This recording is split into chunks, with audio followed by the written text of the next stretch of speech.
Okay, live on YouTube. There we go. There we go.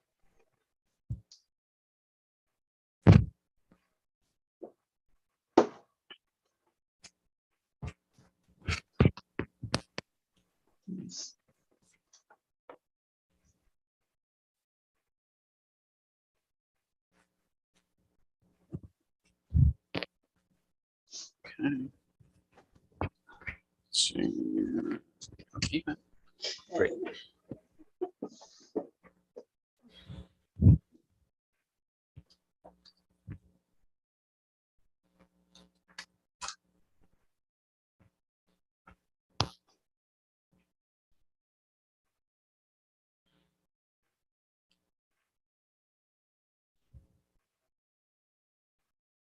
Looks like Rabbi Singer's having a very interesting time in Israel. Seems like it, yeah.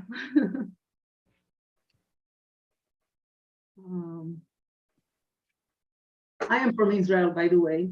So I'm sorry? I am from Israel. Ah, Yeah, that's why my Mitsuyan.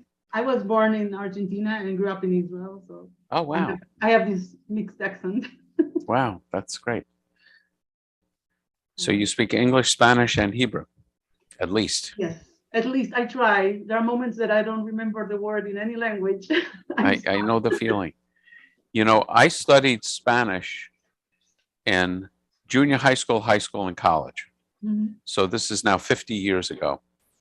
And last year, no, it was 2 years ago, I led high holiday services in Guatemala City.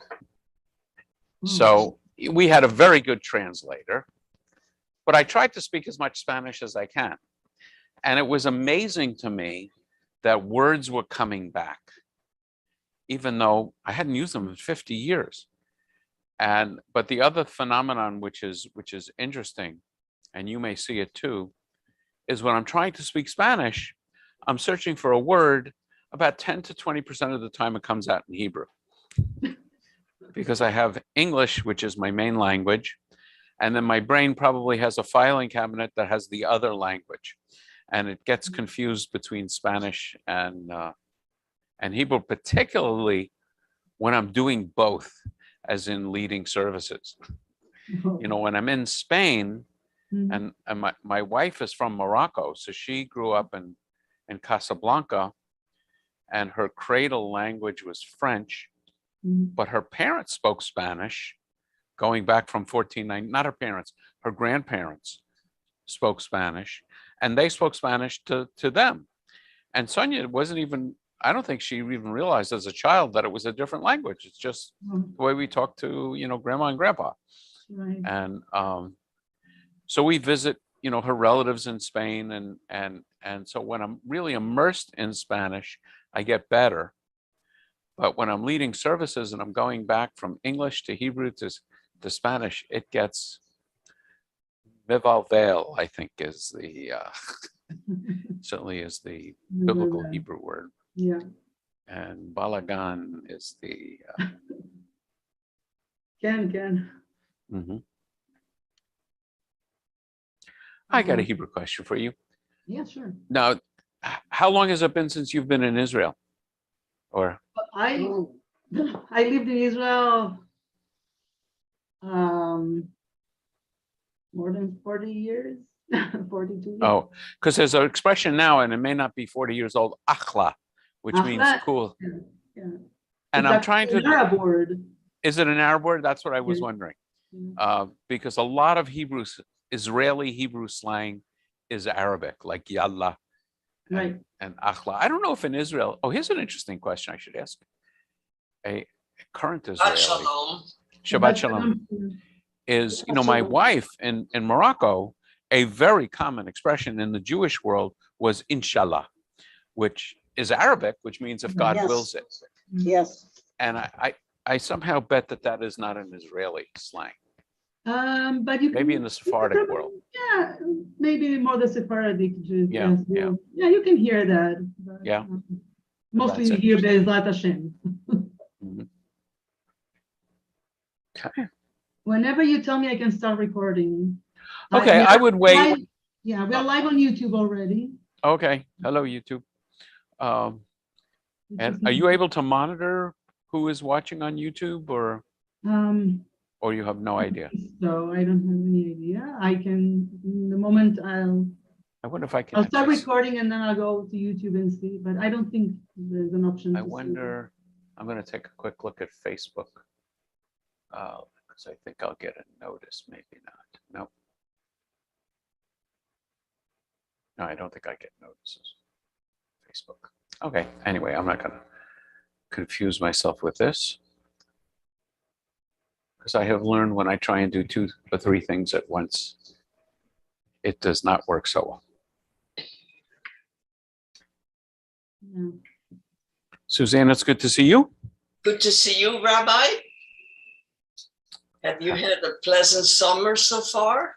So far, so good. I have a son who lives in Camarillo. Oh, really? Nice and cool. Yeah, I almost hesitate to say this, but we have not turned on our air conditioning yet. Oh, You're kidding.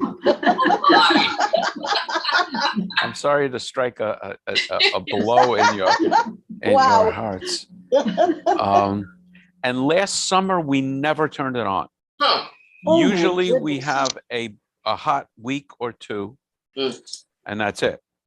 But last summer, you know, when everybody was roasting, and this summer in spring, I mean, across the country, things are awful. In Europe, too. Yeah, I don't know why, but well, I mean, I do know why.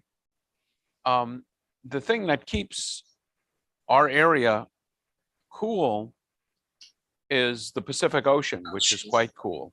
Mhm. So if the prevailing breeze is off the ocean toward us, it's quite cool. And it's very, very localized. So if you go, like I was actually visiting with a family planning a funeral, and it was only, 10 or 15 miles away, and their air conditioning was on and they needed it. Hmm. And so it's probably about 78 degrees out now. And if I went another 10 miles in the other direction, it would be probably around 70 or in the high 60s.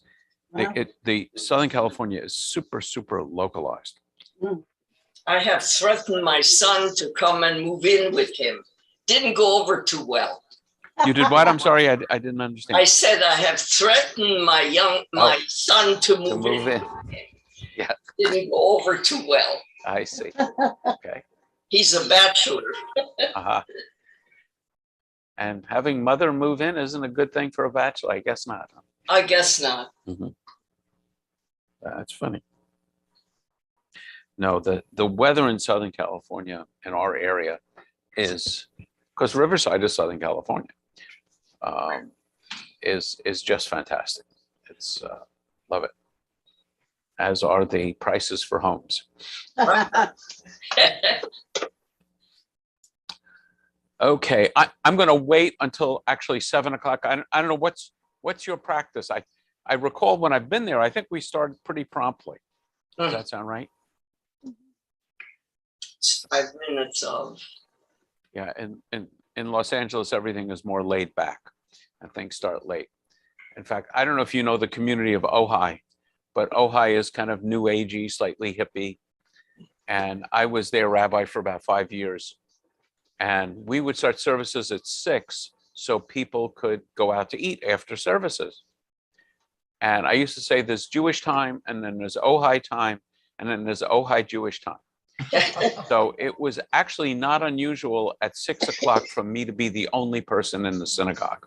And people would just sort of wander in. So we rarely started on time, but we will start this service on time.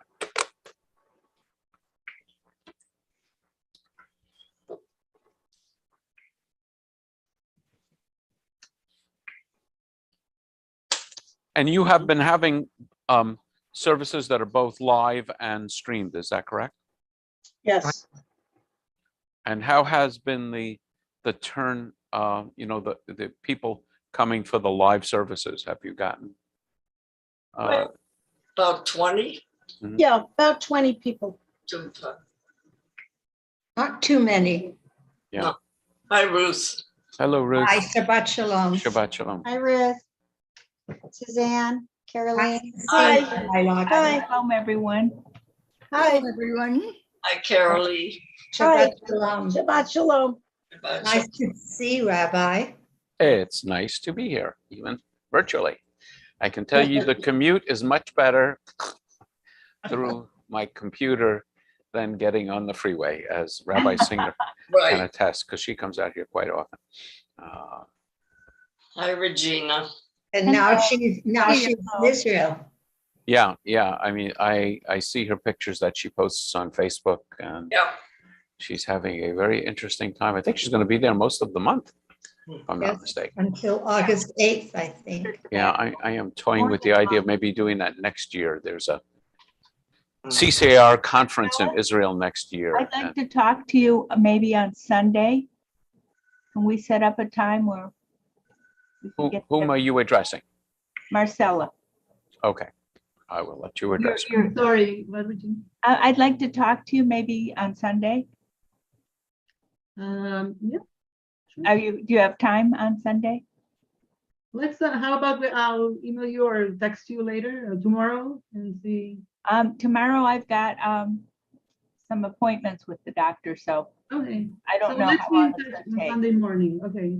Sunday Right now, morning, I think it will work, but I'm not sure. what? Okay, I don't want to take time from Rabbi, so let's talk on Yeah, Sunday. we're gonna start in a minute. Okay, I'm gonna start recording whenever you tell me. I'll call you like around 10 one more o'clock minute. or One something. more minute, okay. I'd like to say hello to Ruth and Suzanne. Doesn't Hi, Rosalie, are you here or are you in Santa Cruz? no, I'm here, but not here. I'm up in Westmont Village. Yes, I Which know is where that away- is. I know Yes, where that is.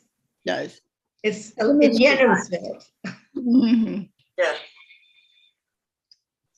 Okay, it's 7 o'clock. You can start recording. Okay, here we go. Okay. Shabbat Shalom, everyone. I'm gonna start. Hang on. Wait. Shabbat Shalom. Do you want us to mute Mute? ourselves? Yeah, it's probably good for you to mute, and you will be able to unmute yourselves. Give me a thumbs up if you can see the PowerPoint screen. Can you see the PowerPoint screen? Oh, no, I haven't. Not yet. Okay. That's why I ask. Now, hang on. Now we can. It works, yes? Yes. Okay, good. Shabbat Shalom. It is a pleasure to be here with all of you in this wonderful congregation for standing in for my dear friend, Rabbi Singer. I think most of us have met before. I've been out there a few times as scholar in resident. I've led services. And I think most of you know that Rabbi Singer and I were classmates at Hebrew Union College, and she actually officiated at my wedding. So we are more than just casual friends. We are really buddies. And she and I work together on a variety of projects, and I greatly admire her. So I wish you a Shabbat Shalom, and I'm gonna try and minimize the sort of the teaching during the service. I know I did a service with you a while ago where that was the whole sermon, is I just kept stopping and teaching. So I'm going to resist that. But I'll just point out, we say Shabbat Shalom on the Sabbath. Normally, in the morning, we say Boker Tov. In the afternoon, we say Tzohorayim Tovim. In the evening, we say Erev Tov. And at night, we say Laila Tov. But on Shabbat, we don't use any of those greetings. We only use Shabbat Shalom. So one teacher of mine said the reason for that is that the other greetings in Hebrew have to do with the amount of light there is. Morning light, afternoon light, evening, night light. But on Shabbat, we are filled with the light of the Sabbath. And therefore, we can't really tell what time it is. And so we just say Shabbat Shalom. So we'll begin with another song. And I don't know who the composer is, but the song about getting together. And you can sing with me, but it works better if you stay muted. Hine matov u'manayim shevet achim gam yachad. Hine matov u'manayim shevet achim gam yachad. And we light our Sabbath candles. So I am going to do that.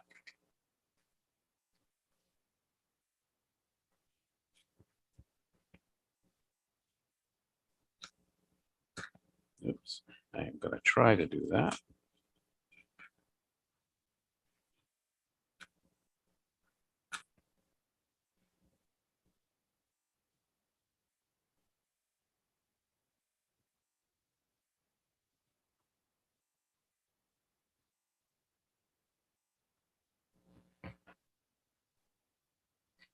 Baruch atah Adonai Eloheinu melech haolam asher kidshanu b'mitzvotav v'tzivanu lahadlik ner shel Shabbat.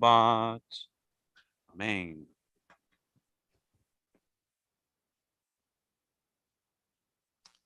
And the kiddush over the wine. Baruch atah Adonai Eloheinu melech haolam borei pri hagafen. Baruch atah Adonai Eloheinu melech haolam asher kidshanu b'mitzvotav. You know what? I've slipped into a different melody. Baruch atah Adonai Eloheinu melech haolam borei pri hagafen. Baruch atah Adonai Eloheinu melech haolam asher kidshanu b'mitzvotav v'tzivanu. Oh gosh. Shekidshanu b'mitzvotov, Shekidshanu b'mitzvotov, v'ratzavanu, v'shabbat kodsho b'ahava uvratzon hinhaltanu, zikaron lema'aseh v'reishit, ki hu yom tehila l'mikrai kodesh, zecher l'tziat mitzrayim, kivanu b'charta, v'yotanu kidashta, Mikol hamim b'shabbat kodshecha b'ahava uvratzon hinhaltanu. Baruch atah Adonai mekadesh hashabbat l'chaim.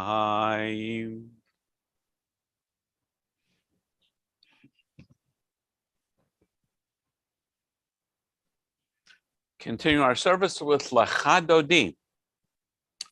Lecha Dodi likrat kala, p'nei Shabbat nikabla. Lecha Dodi likrat kala, p'nei Shabbat nikabela.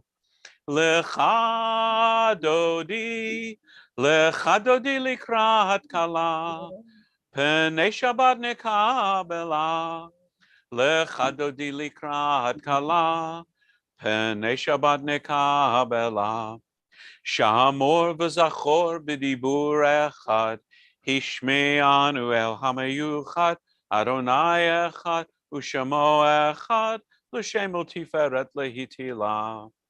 Lecha Dodi likrat kala, p'nei Shabbat nikabela. Lecha Dodi likrat kala, p'nei Shabbat nikabela. Likrat Shabbat lechu v'nelcha, ki hi makor habracha, merosh mikedem nesucha, sof ma'aseh b'machshavati la. Lecha Dodi likrat kala, p'nei Shabbat nikabela. Lecha Dodi likrat kala, p'nei Shabbat nikabela. Hitoreri, kiva orechumi uri, shir daberi, kevod Adonai alayach nigla. Lecha Dodi likrat kala, p'nei Shabbat nikabela. Lecha Dodi likrat kala, p'nei Shabbat nikabela. And we rise and face either west or the door to your room for the welcoming of the Sabbath bride. Boi v'shalom ateret ba'ala, Gam b'simcha uvetzola, tov emunei, am segula, boikala, boikala. Lecha dodi likrat kala, Pnei Shabbat nekabela. Lecha dodi likrat kala, Pnei Shabbat nekabela. And we'll do a little welcoming of the Sabbath angels. Shalom Aleichem Malachei HaSharet Malachei Elyon Mi Melech Malachei HaMalachim HaKadosh Baruch Hu Boachem L'Shalom Malachei HaShalom Malachei Elyon Mi Melech Malachei HaMalachim HaKadosh Baruch Hu Baruchuni L'Shalom Malachei HaShalom Malachei Elyon Mi Melech Malachei HaMalachim HaKadosh Baruch Hu Tzeitechem L'Shalom Malachei HaShalom Malachei Elyon Mi Melech Malachei HaMalachim HaKadosh Baruch Hu. And the Reader's Kaddish is a separation between parts of the service. Not the same as the Mourner's Kaddish. Yitgadal v'yitkadash shemei Rabbah v'alma divrach chirutei v'yamlich malchutei b'chaye echon v'yom echon uv'chaye dekol beit Yisrael ba'gala ba'gala uv'izman kariv v'meru amen. Yehi shmei Rabbah mevorach le'olam ulal me'almaya yitbarach Yitbarach v'yishtabach v'yitba'ar v'yitromam v'yitnaseh v'yithadar v'yitaleh v'yithalal shmei d'kudisha b'rechu la'elamin kol birchata v'shirata tushbechata v'nechemata damiran be'alma v'yimeru amen. And now we are actually ready to begin the service, having completed the warm-up, or as I like to call it, the forepray. We don't just jump into the service. So now the tradition is to rise and face east toward Jerusalem. So that for me is going to be this way. Borechu et Adonai hamevorach Baruch Adonai hamevorach hamevorach leolam va'ed. And you can be seated if you're more comfortable. Praise to you, Adonai, our God, from whom the evening flows. Your wisdom sets the way on which time and season glide. Your breath fills the sail of the stars. Creator of the tide of time and light, you guide the current of day into night. As heaven spans to infinity, you set its course for eternity. Praise to you, Adonai, our God, from whom the evening flows. Baruch atah Adonai ma'ariv aravim. As you taught Torah to those names I bear, teach me Torah too. Its mystery beckons, yet I struggle with its truth. You meant Torah for me. Did you mean the struggle for me too? Don't let me struggle alone. Help me to understand, to be wise, to listen, to know. Lead me into the mystery. Baruch atah Adonai ohev amo Yisrael. Bless you, Adonai, the one who loves God wrestlers. The word Yisrael means those who wrestle and struggle with God. Please join me. Shema Yisrael, Adonai Eloheinu, Adonai Echad, Baruch Shem Kivod Malachuto, Leolam Va'ed. And you can join me in the V'ahavta.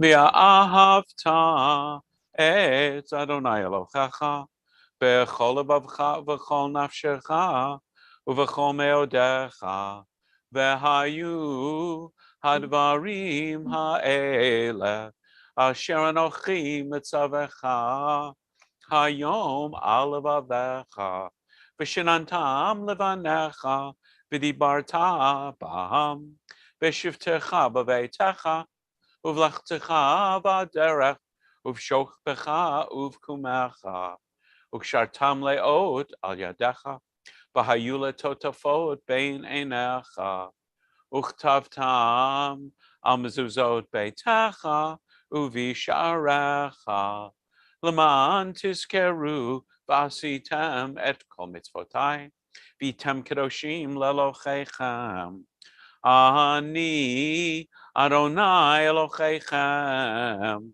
Asher Hotzeiti Etchem Me'eretz Mitzrayim Lihiot Lachem Lelohim Ani Adonai Eloheichem.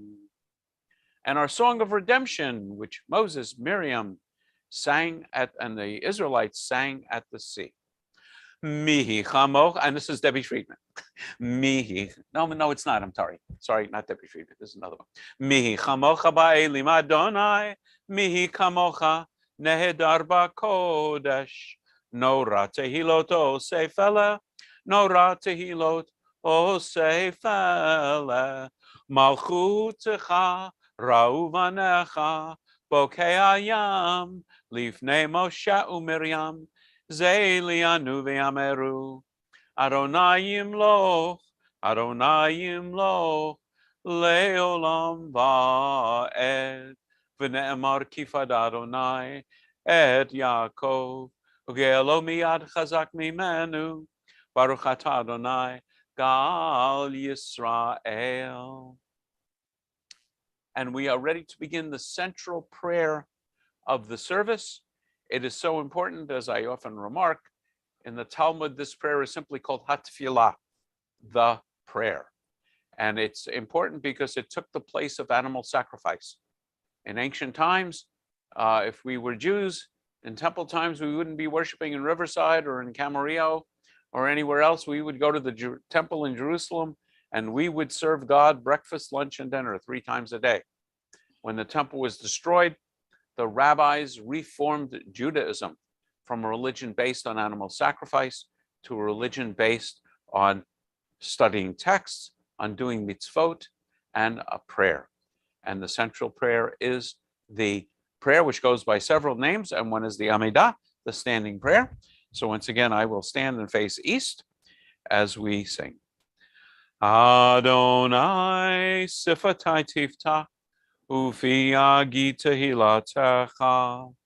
Adonai, open my lips that my mouth may declare your praise. Whoops.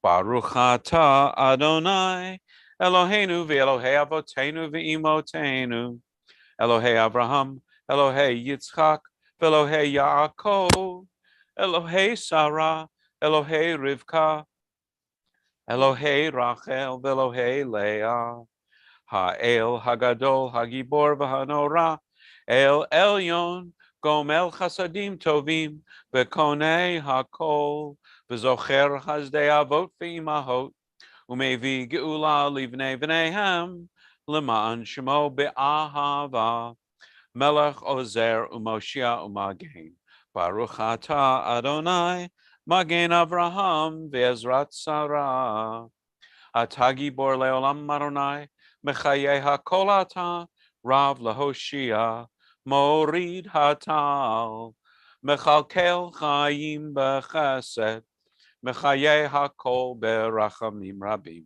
Somech Noflim V'Rofei Cholim Umatir Asurim Umekayem Emunato Lishenei Afar Micha Mocha Bal Givurot Umidom Melach Melech Memit Umechaye Umatzmiach Yeshua V'ne'eman Atah L'chachayot HaKol Baruch Atah Adonai Mechaye HaKol.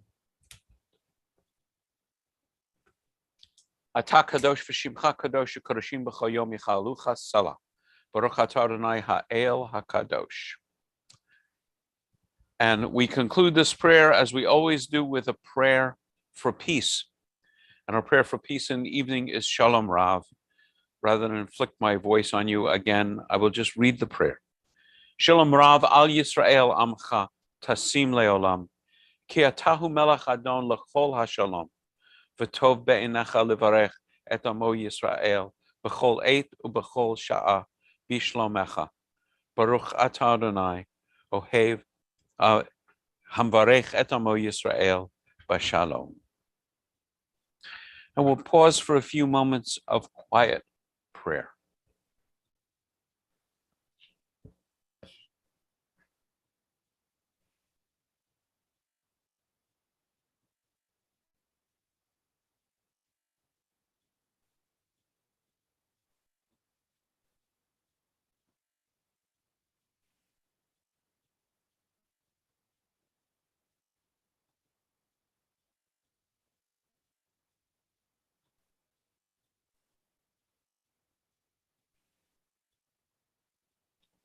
Say shalom bimroma, uyase shalom aleinu, ve'al kol Yisrael, v'imru, imru amen.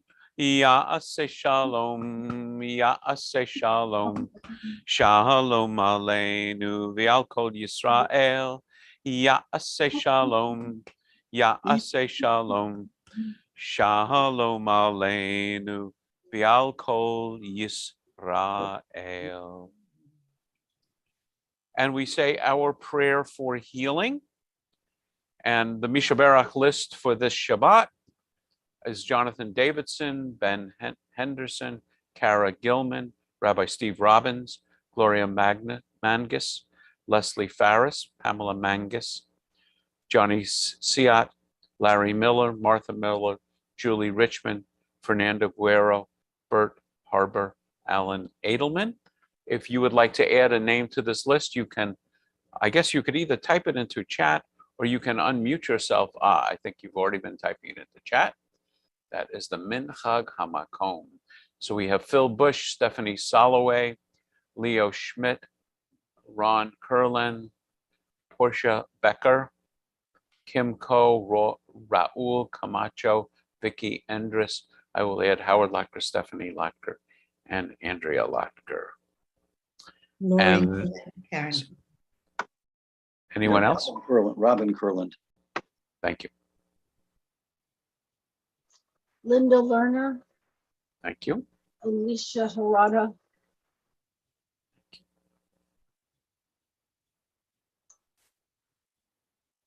And the Misha Baruch and Debbie Friedman's beautiful rendition is as follows.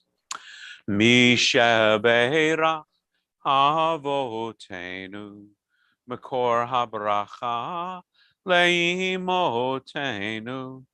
May the source of strength, who bless the ones before us, help us find the courage to make our lives a blessing, and let us say, Amen. Misha Beirach Imotenu Makor Habracha Lavotenu. Bless those in need of healing with refuah shlema, the renewal of body, the renewal of spirit, and let us say, Amen. Okay, a sermon. So I am going to stop screen sharing, and I am going to juggle my screen around a little bit here so I can see you all on my screen and pop up my sermon on my computer, which you will not be able to see, but you will be able to hear. I hope, I presume you can all hear. If not, you'll let me know. So the Parsha this week is Korach. We are in the book of Numbers, and Korach is a very interesting story. I'll summarize it in a moment. When you think about what is going on in the world, are there any problems that anyone is aware of in the world? You know, when people ask, what's the Jewish understanding of Messiah? One simple answer is Messiah brings about world peace, no problems. And in case anybody wonders whether there are problems in the world, just, turn on CNN, read your newspaper. So we've had, we had September 11th, we had global warming, we have COVID, we have gun violence, homelessness, hunger, war in Ukraine, and the usual mix of crazy politics, murder, theft, illness, tragedy, and the like. So the question we rabbis get quite often is, where is God in all of this? And I think this week's Torah portion has something to say on this subject.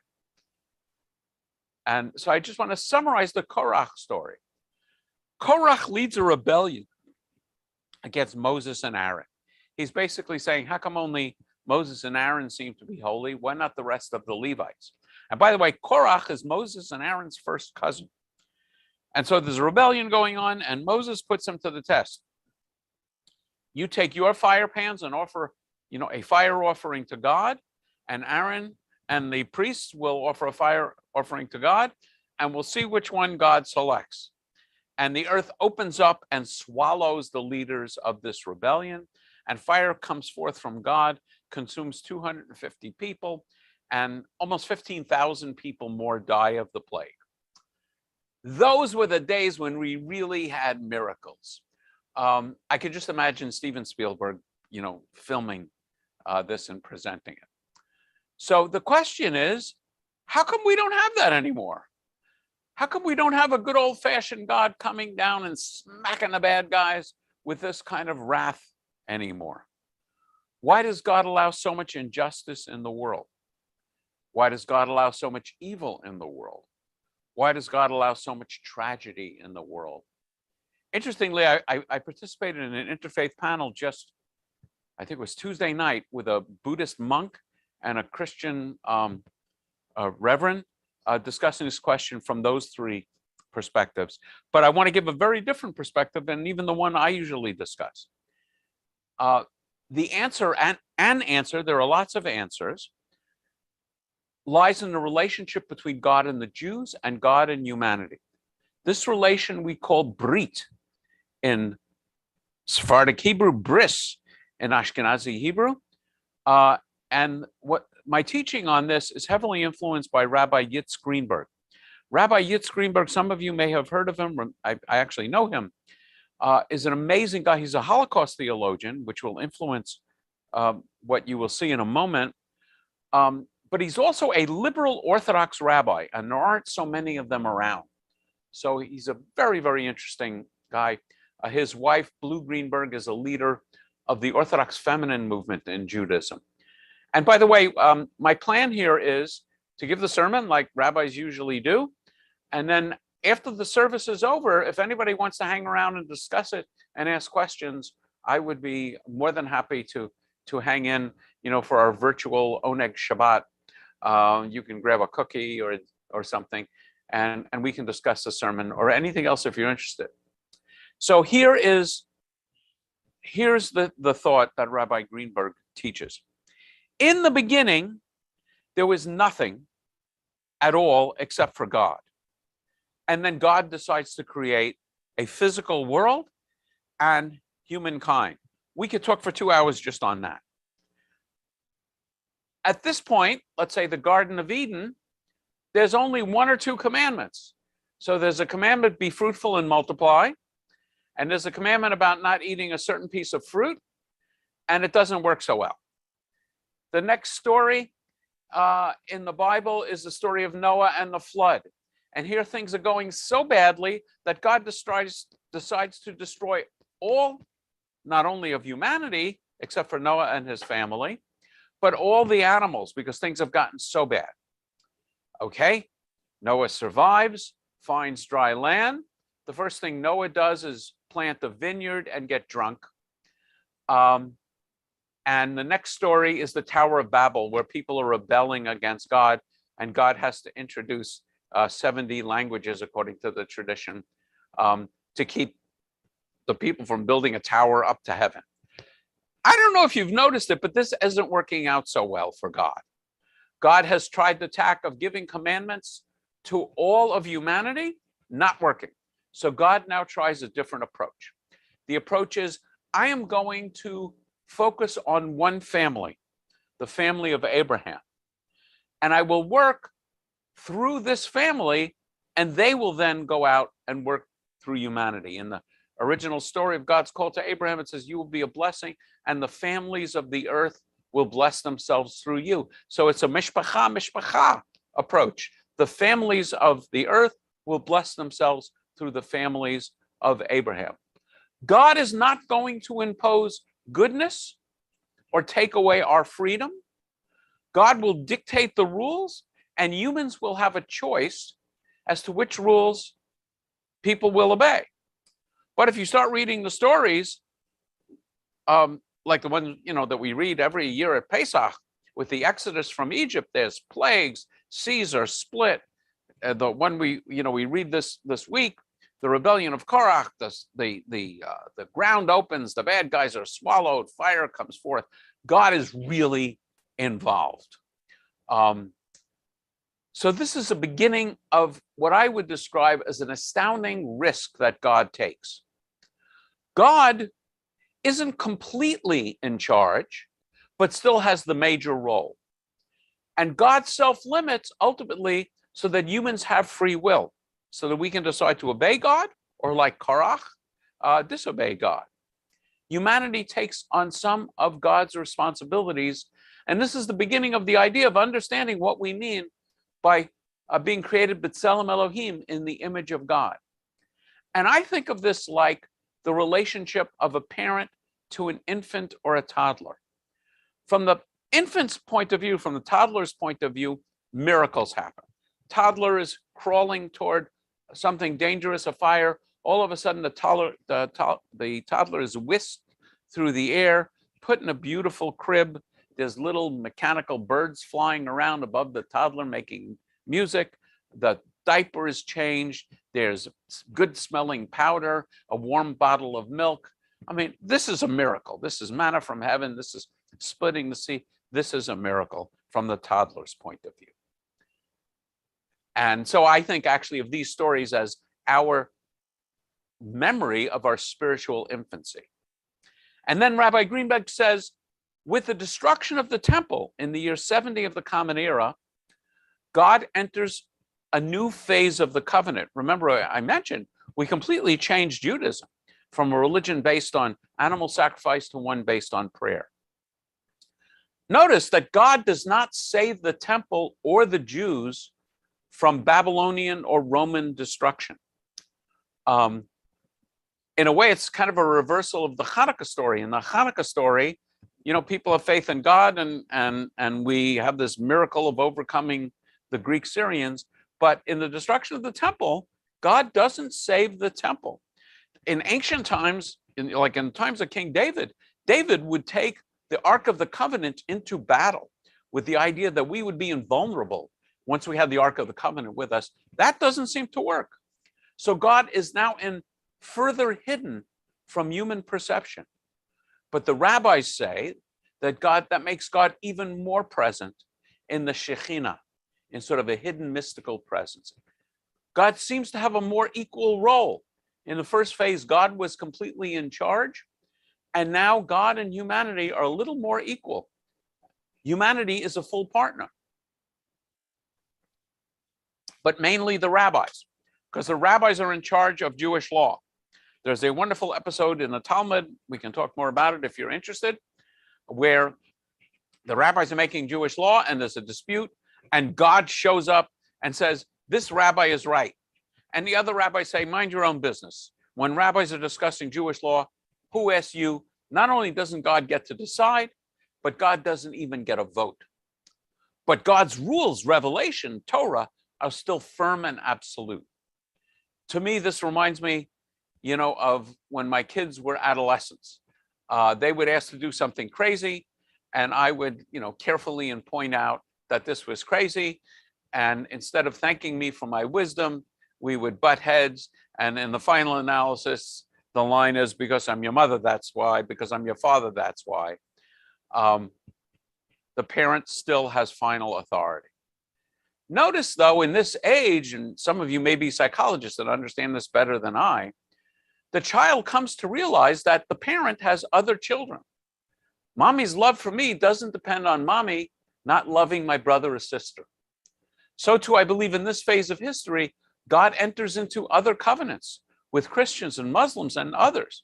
And God's love for Jews, our uniqueness and our chosenness, doesn't mean that God does not love and is not in covenant with these others.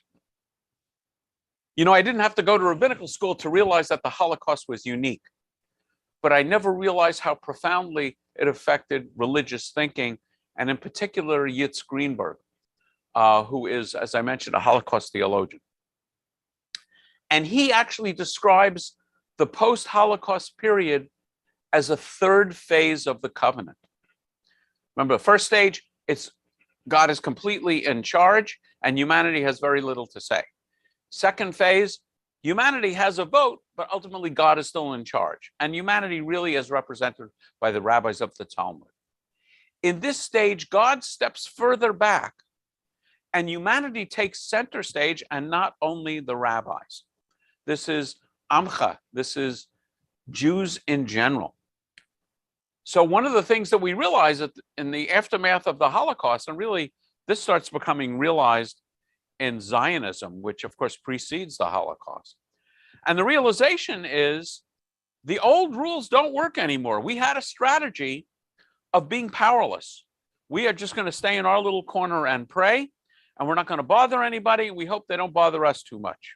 And occasionally there are pogroms and horrible things and expulsions, but we're sticking to this strategy. In the aftermath of the Holocaust, it's clear that that strategy is horrid.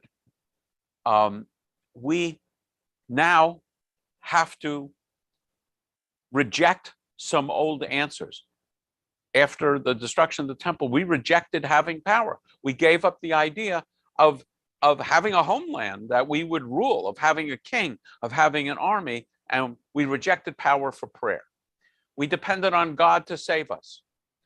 We now, in the aftermath of the Holocaust, realize we have to have the power to save ourselves because the old strategy has failed us. And of course, the rest of the world reacts to this also. I'm very active in interfaith work, and I know your rabbi is as well. And for the most part, not completely, but for the most part, Christianity has changed their 1900-year theology of insisting that their covenant, which they would call the New Testament, the word testament means covenant, replaced God's covenant with the Jews. Because they too have seen how their strategy led to mass murder and failed them and failed humanity. So too have many thoughtful secularists and scientists, including me. Remember, I was a physicist until my mid-30s, and then I started getting more, well, I was still a physicist, but I started getting more and more religious. And many in this world has realized that in a world without God, anything is possible. It is not a coincidence, I think, that the most educated and scientifically sophisticated culture of the last century, namely Germany, gave us the Holocaust. This to me feels like a relationship between a parent and an adult child. I have 3 children. I know I can no longer work miracles in their lives, although sometimes I write a check and it feels to them like a miracle. I no longer have the final say, the major say, or most of the time, any say in my kids' decisions. But I hope that they learn something from me. And I know that my children and I both profit from our discussions. There's information, comfort, and wisdom to be gained in both directions. I pray that my children don't look at each other as competitors for my love, but as unique individuals whom I love and who love each other. My major love as a parent, as their father, is only complete when they love each other. So I believe it is true in our relations with each other and with Jewish, Christian, with Jews, with Christians, and with Muslims specifically, that we must recognize that we are each bound in our own unique relationship with the same parent, the same God. And the legitimacy of God's special relationship with us doesn't depend on proving the illegitimacy of God's relationship with these other groups. Most, but not all, Christian church leaders have clearly proclaimed this. The work is now for individual Christians and other faith traditions to appreciate it. A few Jewish leaders are beginning to address this as well, and we need broader acceptance in the future. And Jewish-Muslim dialogue is beginning to enter this phase. So I close with a prayer to God. Dear God, give us the wisdom to know that your presence, even though you no longer appear physically in our midst as you did in biblical times. Help us to know that we are full partners, even senior partners, in your sacred work of Tikkun Olam, of healing this troubled world. Help us to appreciate that your love is for all your people, that you have covenant not only with the Jews, but with Christians, Muslims, and others. And help us, your children, know that we are brothers and sisters, one in your oneness, with a common mission to work together as we face the challenges of this world. Help us to do this in your name, whether we call you Lord, Father, Allah, Elohim, or Adonai. And I encourage you to respond. Amen. From your mouth to God's ears. Right? Thank you, thank you, thank you. And I am going to go back to the PowerPoint and to share screen. And I assume you can see it. Okay, yes? Good. And again, we can discuss this or anything else you like after the service. So closing prayer is Aleinu. And once again, the tradition is to rise and face east, which I will do. And if you're more comfortable remaining seated, please feel free to remain seated. And I don't know the composer of this version. Aleinu l'shabeach l'adon hakol, la'tet gedula liotzer breishit, shelo asanu kagoye ha'aratzot, v'lo samanu k'mishpachot ha'adama, shelo sam chelkenu kahem, v'gohor aleinu k'chol hamonam, va'anachnu korim, u'mishtachavim u'modim, lifnei melech, Malchei Hamlachim, Hakadosh Baruch Hu, V'ne'emar v'haya Adonai, Lemelech al kol haaretz, Vayom hahu, Yeh Adonai echad, U'shemo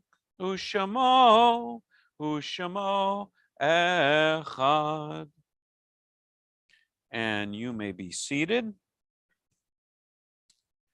And on this Shabbat, we remember the following, whose yortzeit occurs on this Shabbat or in the following week, maybe the preceding week. I don't know what your custom is. And forgive me for mispronunciations. Lucy Ashwell, mother of Stephen Ashwell. Aaron Ashwell, father of Stephen Ashwell. Arnold Melman, father of Diane Kwansman. Wolf Sherman, grandfather of Jean Sherman. Joel Smith, friend of Alan and Sarah Keller. William Kroll, father of David Kroll. Annette Maines, mother of Stephen Maines. Milton Pasternak, husband of Joan Pasternak, father of Pamela Manges. Evelyn Berkowitz, grandmother of Elise Hatton. Harry Bond, father of Arnie Bond. Michelle Goldberg, cousin of Carolee Jaspan. Stella Zaller, mother of Judy Cronenfeld. Minnie Pasternak, grandmother of Joan Pasternak. Harvey Tour Olson, Samuel Hoffman, Esther Levy, Ronnie Rangel, Miriam Chernak, Reba Berman, Edmund Sherman. And I am going to look in the chat. And now I don't necessarily know. Let me see. Oh, I'm trying to look. I'm looking at the time that the chat's posted. Okay. So first year Judith Cohen, first year Elena Arkabek Faris, Edith Tanizaki, first year Saul Eppelbaum, posted a couple times. Recently passed Terry Sion, cousin of Randy Lester Wilson, Mike Bent, and I will add the name of my father, George Locker, whose yahrzeit is this week. Any other names, you can unmute yourself and share them. And I would say, once again, if you are observing a yahrzeit or in mourning, you may rise. I'll say a word about the Kaddish. I know I probably said this before, but the Kaddish, although it may look like Hebrew and it may sound like Hebrew, except for the last verse, is not actually written in Hebrew. It's written in Aramaic, the language of the rabbis. In Aramaic, we were saying,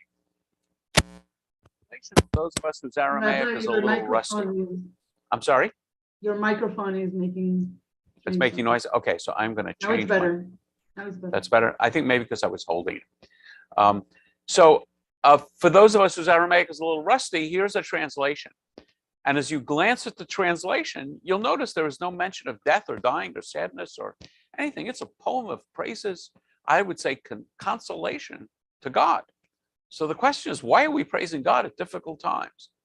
And one answer has to do with the idea when we may not feel like it, particularly at funerals. I have 2 funerals this weekend. Particularly at a time of funerals, we don't feel like praising God. So our tradition fortifies our spiritual backbone and requires us to do so. The mystics, the Kabbalists, believe that the journey from this world to the next and into higher and higher levels in the next world, next life, is assisted by people praising God in your loved one's name.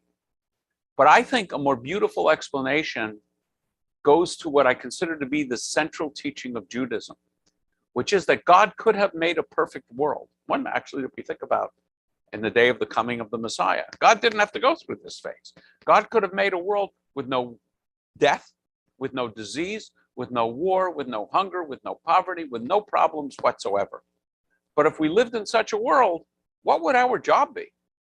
We certainly wouldn't need rabbis, we wouldn't need teachers, we wouldn't need doctors, we wouldn't need nurses. We would have literally nothing of significance to do. So God sends us into the world to be messengers of God's will. The Hebrew word for messenger is malach. It's the same as the Hebrew word for angel. And when someone like the people you and I hold dear die, as wonderful, as fantastic as that next world may be, it was only in this world that they could do God's work. So at funerals, during Shiva, during the first year, and then on yahrzeit, we comfort God. Because although God may have the presence, the spiritual presence of our loved ones, it was in this world that those people were doing God's work. And we do so in the ancient Aramaic words of the Kaddish Yatom. And again, I will just ask you to follow your custom. So you may want to rise if you're observing a yahrzeit, or you may want to rise through the entire prayer. Yit gadal v'yit gadash shemei rabba. V'alma divra chirutei v'yamlich malchutei. B'chayechon v'yomechon. Uv'chayei de kol beit Yisrael. Ba'agala v'izman kari v'yimru. Amen. Yehei shmei rabba mevorach. Leolam olalmei almaya. Yiparach v'yishtabach. V'yitpa'ar v'yitromam v'yitnaseh. V'yit hadar v'yit haleh v'yit halal. Shmei de kudisha b'richu. La'ela min kol birchata v'shirata. Tush b'chata v'nechamata. Damiran b'alma v'yimru. Amen. Yehei shlama rabba min shamaya. V'chayim aleinu v'al kol Yisrael v'yimru. Amen. Osei shalom b'imromav. Hu ya'aseh shalom. Aleinu v'al kol Yisrael. V'al kol yoshvei teva v'yimru. Amen. Okay, you can be seated. And as a closing song, we'll sing Adon Olam. I'm pretty sure the artist or the writer of this music is unknown, and it may horrify you a little bit. But my understanding is this is the melody of a German drinking song from the 19th century, although you might have think that it comes from Sinai. So we'll close with Adon Olam, and you can feel free to join me. Adon Olam asher malach b'terem kol yitzir nivra li'et nasa b'chefso kol Azai melech Shemoni kravi achare kichlot hakol levado yimloch nora v'hu haya v'hu hove v'hu yihya b'tifara v'hu echad v'yein sheni laham shilo lahachbira beli reshit beli tachlit v'lo ha'oz v'hamisra v'hu eli v'chai goeli v'tzur chevli b'yet tzara v'hu nisi umanos li manat kosi v'yom ekra v'yado afkid ruchi b'yet ishan v'ya'ira v'im ruchi geviati Adonai li velo ira. Shabbat shalom. And I think that's pretty sure. Yep, that's the end of the PowerPoint. So I'm going to stop Thank you sharing. very much, Rabbi. This was a great service. Yes. Thank you. Wonderful hearing. Yes. Very And lovely service. anybody have a question or a comment on this idea, which I actually find fascinating, that the covenant has gone through different cycles through Jewish history and really gets reinterpreted, at least by this one rabbi. So I will just Could you open it give up. us, could you I give us think that that's- rabbi's name again? And The Yes, rabbi's name Greenberg. is actually Irving is his first name, Greenberg. He goes by the name Yitz, but if you're searching, you will find Irving Greenberg.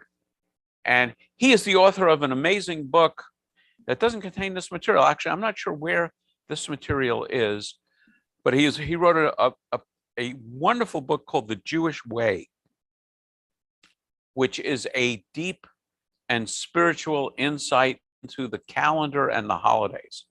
And it's one of these books that I've read about 3 or 4 times, and every time I read it, I get more out of it. But he is an amazing author, and he must be well in his 80s now. Yeah, Irving Thank you. Greenberg. thank you. Wonderful service. Thank you. Thank you. Rabbi, I have a question. Yes. Having lived through World War II, I have in my life heard the statement, if it hadn't been for the Holocaust, there wouldn't be a state of Israel. Mhm. And I love Israel with Mhm. all my heart. I've Yeah, been- I'm wearing my 4th of July Israeli yarmulke. I just want to point out. That was a hell of a price to pay. Yes. So it raises a whole bunch of issues.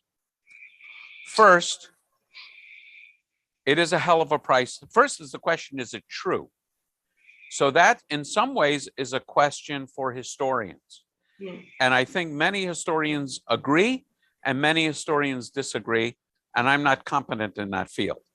So that's one question, setting aside religion and theology, is it true? I believe it is true, because the world came together and voted for a partition. Now next question is, and you can chime in on these questions, was it God's will? And sub-question, is the notion that this was God's will offensive in the extreme? And what I would point out is, in the Jewish story, we were slaves in Israel for 400 years. Different counts and different texts. That probably wasn't much fun, right? But God took us out of Egypt, right? With a strong arm, an outstretched arm, and so on. So who knows if 2,000 years from now, the theology, the new Seder, will be God took us out of Europe. And it was God's plan all along.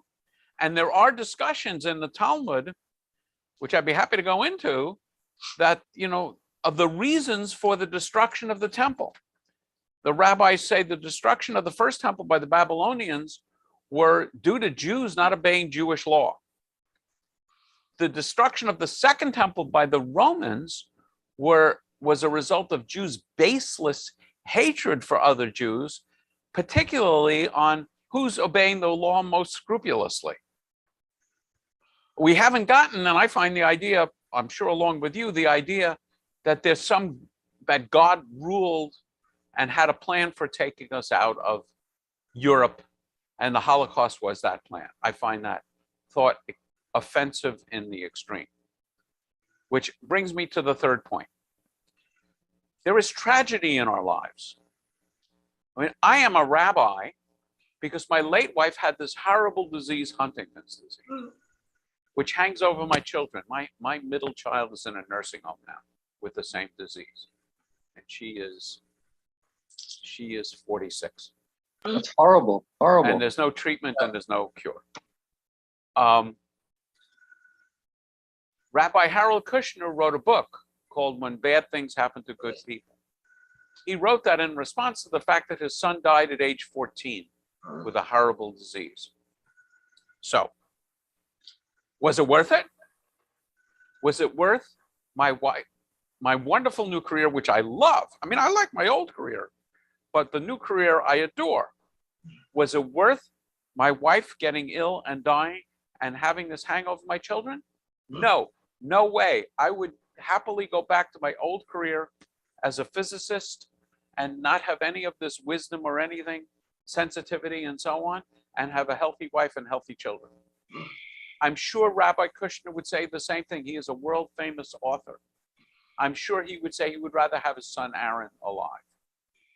And I am absolutely certain that I would rather have no destruction of the Holocaust and us still bumbling along trying to get Zionism off the ground. But apparently we don't get that choice. Right. Which I think is my third point, and I think the most significant one, at least to me. And that is, we don't get to ask why. We only get to ask, what do I do now? And so in the problems and tragedies that all of us face in life, it's very natural to ask, why me? Why is this happening to me? Which, by the way, we rarely ask when things are going well. You know, I drink some water.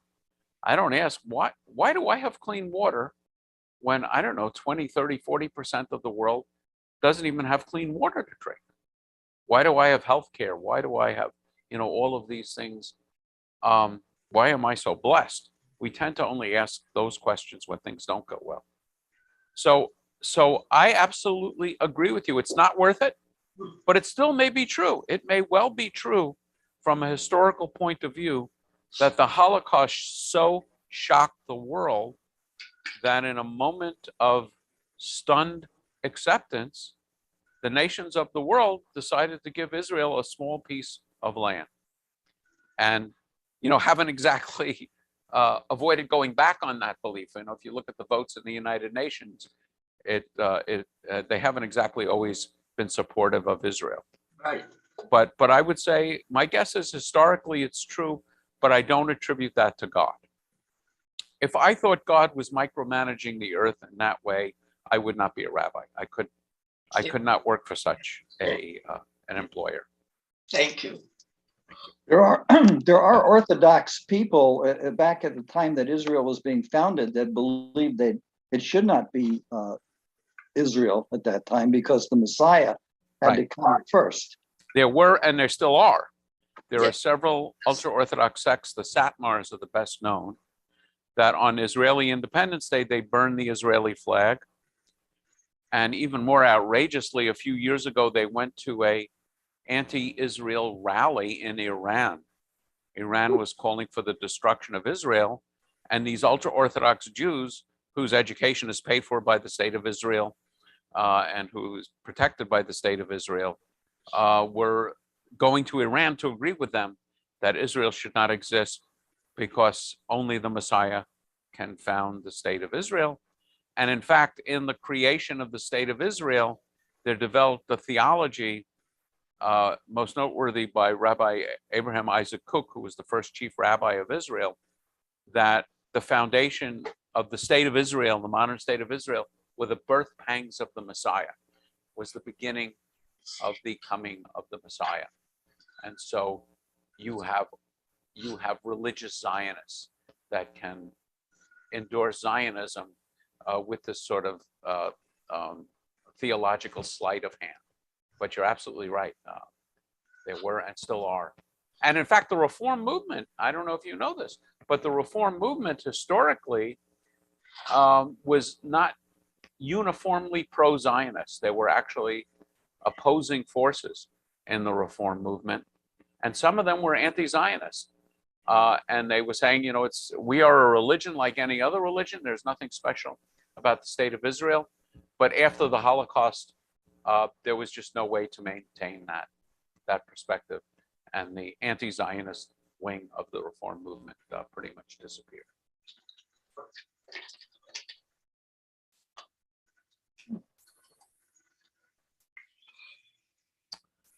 So if there are no other questions, I will wish you a Shabbat Shalom and a happy Independence Day.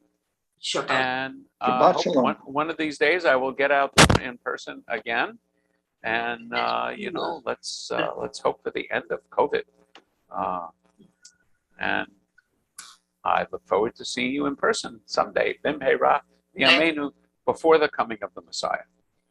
Shabbat shalom. And Shabbat thank you for shalom. a wonderful Thank service. you. Thank you. And especially talking about Yitz Greenberg, who is an amazing, amazing man.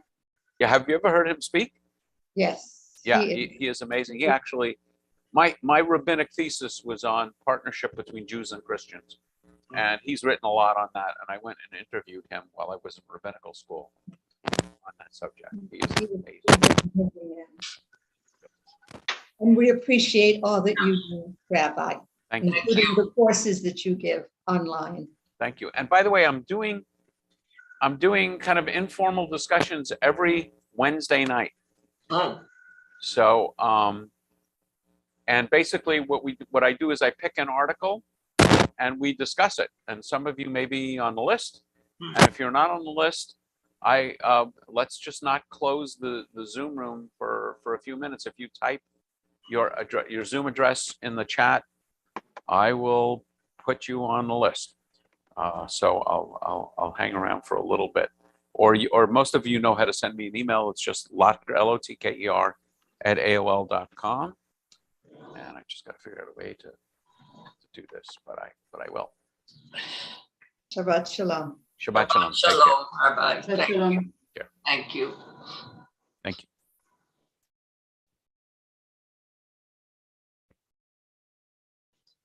Rosalie, I'm going to stay on the line for a little while. I'd like to know what's happening with you.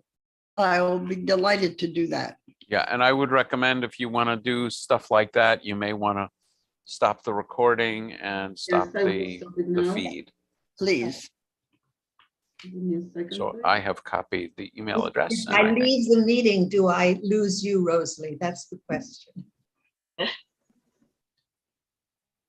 Oh, okay. Yeah, so the No, no, recording is so, stopped.